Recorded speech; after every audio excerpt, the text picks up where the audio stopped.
Então, gente, até agora nós vimos a organização política do antigo regime, do absolutismo, vimos a organização social do absolutismo. Lembre-se, com a organização social houve a manutenção das relações sociais presentes no sistema feudal. Por essa razão, o Estado absolutista é caracterizado como um Estado feudal de novo tipo. A manutenção dos privilégios da nobreza feudal está ali presente. O Estado absoluto salva a nobreza feudal de um colapso iminente, tá?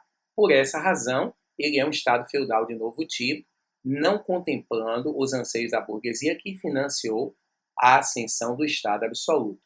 Por essa razão, no século XVIII, a burguesia financia as revoluções que promoveriam a destruição do absolutismo. Então, vocês têm que ter cuidado com isso, porque a burguesia foi, ao mesmo tempo, responsável pela construção e pela destruição do antigo regime ou do Estado absolutista. Dessa maneira, entendam que você precisa ter toda atenção quando se deparar com a questão dessa. A burguesia foi responsável pela construção do absolutismo. Vai lá na questão, identifica o período. Que momento? Se foi na transição da Idade Média para a Idade Moderna, construção verdadeira. Se foi na transição da Idade Moderna para a Idade Contemporânea, século XVIII, a burguesia contribuiu para a destruição do absolutismo. Então fique atento à dica, hein?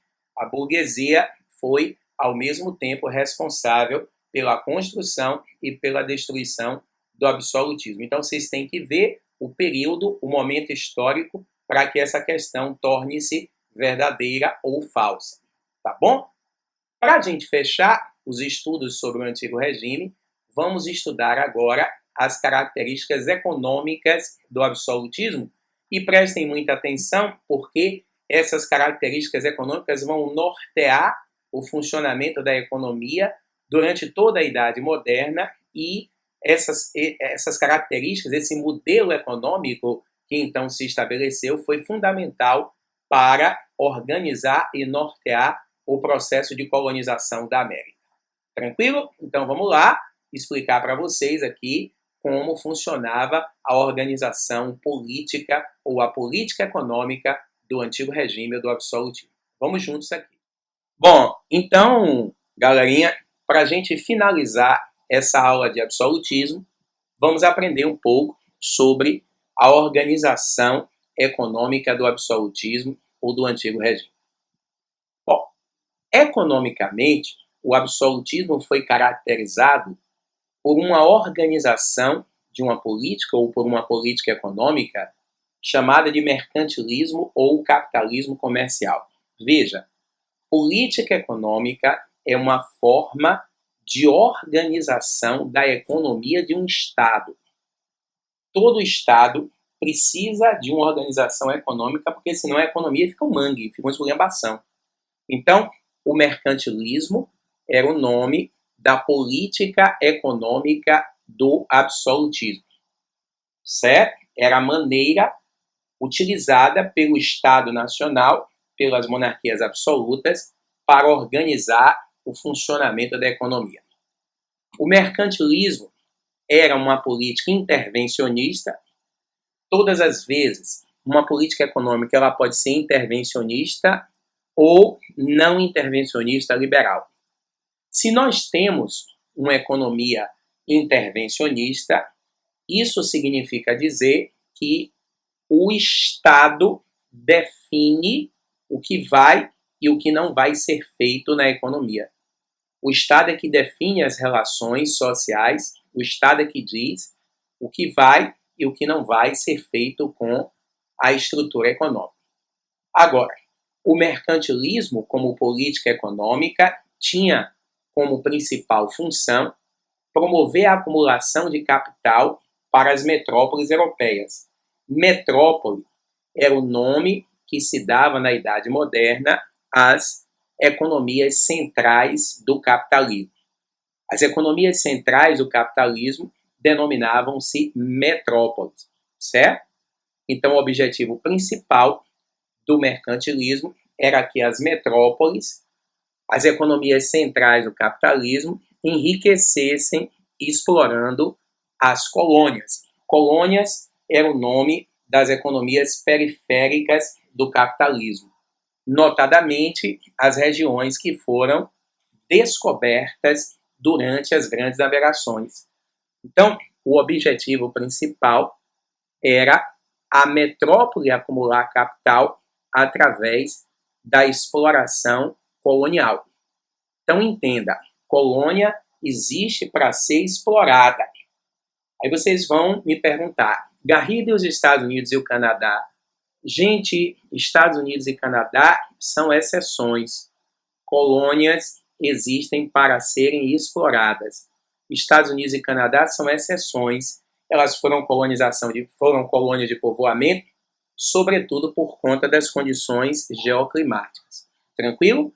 Então, guarde, é uma política intervencionista, ou seja, onde o Estado definia as regras, o Estado dizia o que não podia e o que podia ser feito, e o objetivo maior dessa política econômica era enriquecer as metrópoles através da exploração das colônias. As economias centrais enriqueceriam através da exploração das economias periféricas. Bom, se o mercantilismo é uma forma de organização econômica que tinha como objetivo fazer com que a Europa enriquecesse, é evidentemente que o mercantilismo precisava de estratégias, de táticas para promover essa acumulação de capitais. Quais foram os princípios básicos, as estratégias mais utilizadas pelo mercantilismo para promover o entesouramento, a acumulação de capitais pelas metrópoles? Bom, em primeiro lugar, colonialismo. O colonialismo foi o princípio básico mais importante, porque todos os outros giravam em torno dele. Tá? Então, o mercantilismo, ele tinha no colonialismo a sua coluna dorsal mais importante. Tá? Todos os princípios giravam em torno do colonialismo. Por quê? Porque o objetivo central do mercantilismo era promover o enriquecimento da Europa. E para que a Europa enriquecesse, o colonialismo foi criado para que as colônias se transformassem em centros de complementação da economia metropolitana. A função da colônia era fornecer matéria-prima, a função da colônia era fornecer mão de obra barata, a função da colônia era fornecer riquezas, aí entra o ciclo do ouro no Brasil, e consumir produtos manufaturados. Então, a economia colonial funcionava como uma economia complementar da economia metropolitana. É importante que se registre que a colônia, inclusive, não poderia ter absolutamente nenhum tipo de autonomia. A colônia estava completamente subordinada à metrópole. Existia um conjunto de regras, havia um conjunto de regras que regulamentavam as relações entre metrópole e colônia, e essas regras chamavam-se Pacto Colonial. Então, Pacto Colonial era um conjunto de regras que regulamentavam as relações entre a metrópole e colônia, sendo que essas regras eram unilaterais. A metrópole só ganhava e a colônia só perdia. Por isso que o colonialismo foi o princípio básico norteador de maior destaque do mercantilismo. Entendeu? As colônias funcionavam como economias complementares das metrópoles. Repetindo, forneciam matéria-prima, forneciam mão de obra barata, forneciam riquezas e compravam manufaturados. O segundo princípio básico do mercantilismo foi o metalismo ou bulionismo. A ideia desse princípio era que as metrópoles acumulassem a maior quantidade de ouro e prata ou metais preciosos que elas pudessem. Na época, os economistas do mercantilismo defendiam a ideia de que a riqueza de uma nação era medida pela quantidade de ouro e prata que essa nação tivesse. Então, nós sabemos hoje que isso não é verdade, mas na época defendia-se que quanto mais ouro e quanto mais prata uma nação tivesse, mais rica e poderosa essa nação seria. De modo que, se defendia que a riqueza de uma nação era regulamentada pela quantidade de ouro e prata, criou-se uma prática mercantilista para se promover a acumulação de ouro e prata. E de onde este ouro e essa prata seriam retiradas? De onde esse ouro e essa prata seriam retiradas? As colônias, mais uma vez, seriam o local de onde esse ouro e essa prata seria retirado. Por isso que, observe, o metalismo gira em torno do colonialismo. Garrido e quem não tivesse colônia rica, que foi o caso, por exemplo, da Inglaterra e da França, Inglaterra e França adotaram um metalismo politicamente incorreto através da pirataria.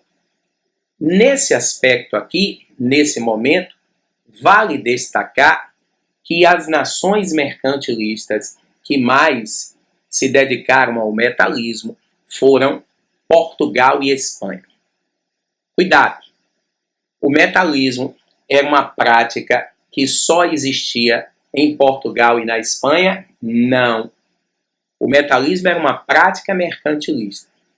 Portugal e Espanha foram as nações que mais se dedicaram ao metalismo porque as colônias de Portugal e da Espanha estavam empanturradas de ouro e prata.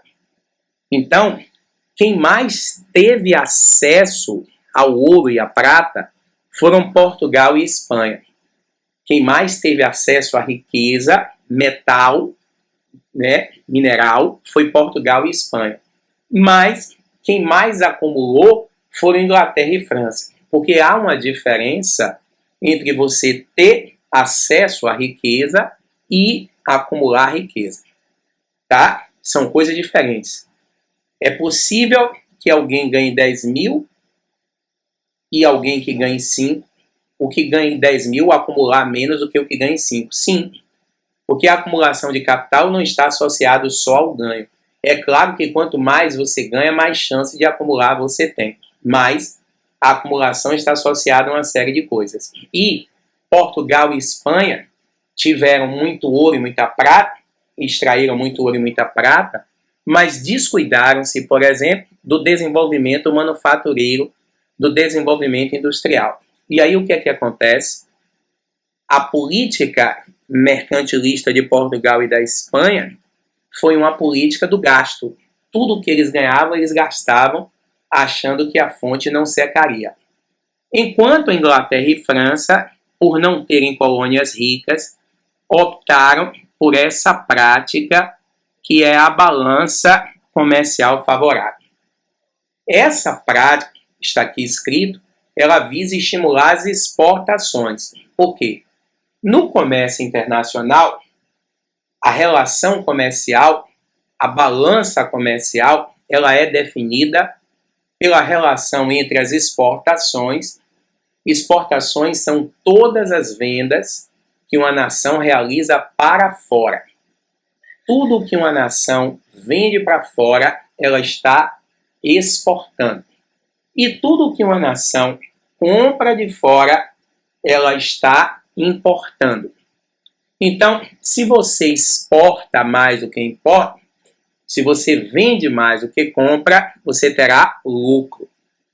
O objetivo da balança comercial favorável era exatamente, ela é favorável, porque dá lucro, é estimular as exportações, ou seja, as metrópoles deveriam vender mais do que comprar o tempo inteiro.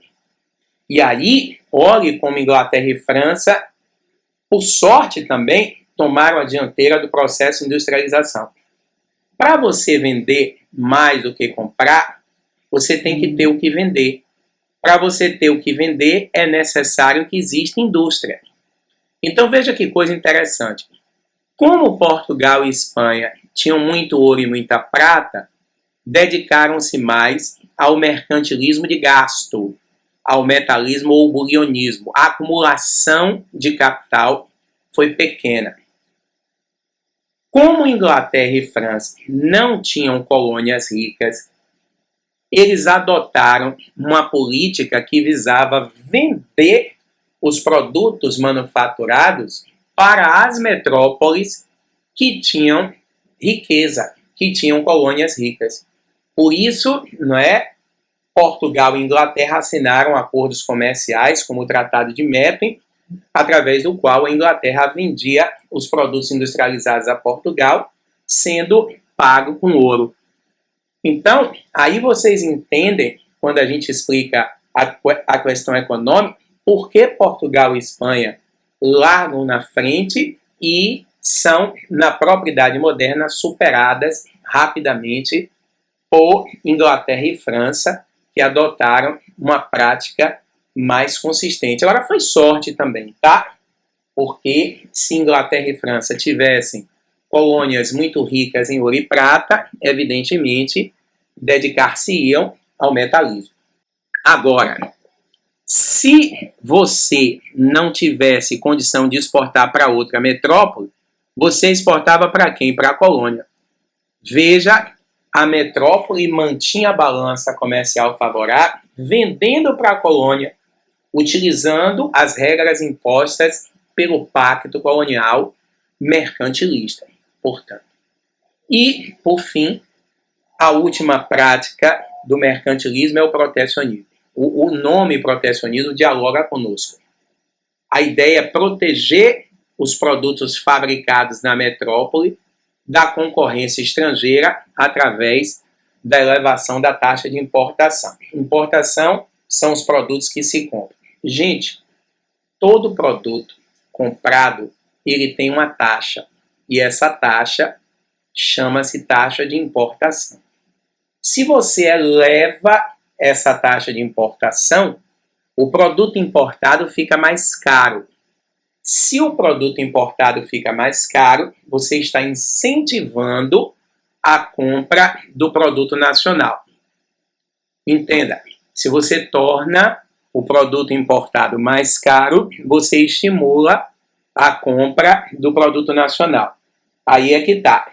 Para as pessoas comprarem o produto nacional tem que existir. Para o produto nacional existir, tem que ter indústria. Olhe como o protecionismo, ele trabalha de maneira correlacionada à balança favorável. Então, há uma correlação aí entre a balança de comércio favorável e o protecionismo. Porque uma prática corrobora a outra e elas estão interligadas. Então, em linhas gerais, essas 4 são as principais políticas econômicas que nortearam o mercantilismo. São os princípios básicos mais importantes da política mercantilista. Então, meninos, assim nós fechamos o estudo sobre o Estado absoluto, o antigo regime, ou Estado moderno, o Estado típico e característico da Idade Moderna, período que predominou do século XV até o século XVIII. Lembrando que a Idade Moderna foi um período em que o sistema passou por muitas mudanças, todas as mudanças de caráter revolucionário. A burguesia foi, de certa forma, a provedora dessas mudanças, porque ela era, como classe, a principal interessada em remover os obstáculos que, se removidos, facilitariam a consolidação das relações capitalistas de produção. Tranquilo? Então, se quiser, volta a rever tudo com calma, tudo tranquilamente. Depois, jogue duro aí nos exercícios sobre o absolutismo monárquico, tá? Que com certeza você vai acertar a grande maioria. Fique atento nas nossas redes, sigam o nosso canal Acompanhe tudo direitinho. Um beijo a todos e até a próxima aula.